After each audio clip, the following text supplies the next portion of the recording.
Okay, doing a quick room tour of our room in Interlaken.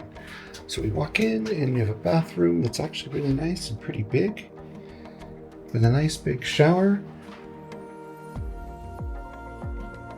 And then it's a pretty big room with a double bed and two separate comforters. A desk with charging ports for German chargers for some reason. And then we have our giant window. And it has a shade that rolls down and rolls up automatically all by itself. So the room gets hot whenever we leave because it just rolls itself up. We have this door permanently open. There's a big grate here to not let much air in because there's no AC here, so the room is always super hot. And then we have an incredible view here out to the mountains when it's not raining and cloudy. And we have a Chromecast TV. And that, and then we have shelves over there. Which we put a lot of stuff on. So it's a pretty nice room, and we're heading off to Zurich. Our final full day in Switzerland was traveling from Interlaken to our airport hotel in Zurich. We didn't want to go from Interlaken all the way to Zurich on the train the day of our flight, just in case something happened. The trip is about 2.5 hours between the train and the airport tram to our hotel, so we had plenty of time to go wander around Zurich after we got to our hotel room.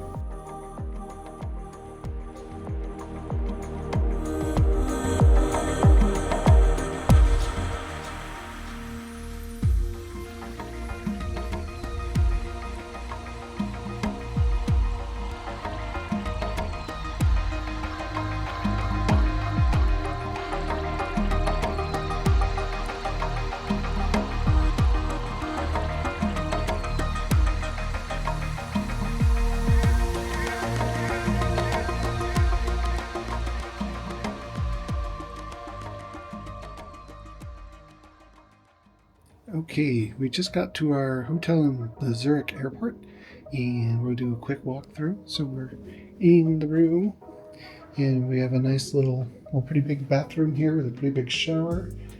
Pretty happy with that. And a window and a bed. Lots of space in here. Like our luggage right here fits underneath this shelf, and we have another luggage shelf. So it's really convenient here. But it does feel a little bit old, and the carpet's a little bit gross. So check it out. Not long after we checked into our hotel room in the Zurich airport, it started pouring down rain. We waited a little while and saw the rain started to calm down a little bit, grabbed our rain jackets and headed out the door to go check out Zurich.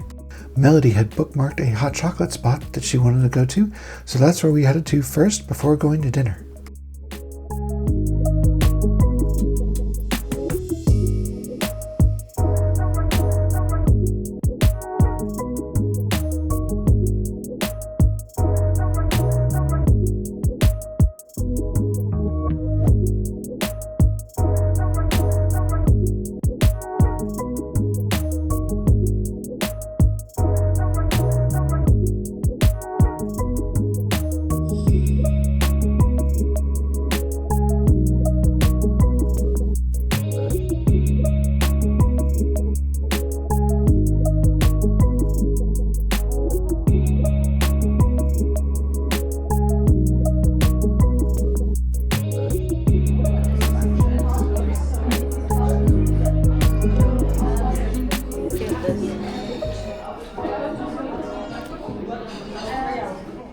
After having some delicious hot chocolate and some exquisite desserts, we decided we should go find some dinner before it got too late.